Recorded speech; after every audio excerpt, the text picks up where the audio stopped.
Yan guys, andyan ang Mudra LC nyo na naglilinis ng pinamalingki ko yan kanina.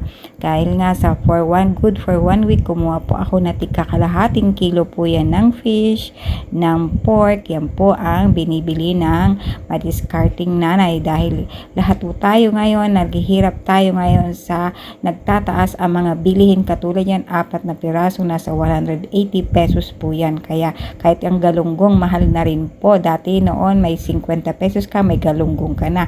Tapos yan pong pork, yan nakadivide na po yan na ibababad ko at ang gagawin kong sinigang.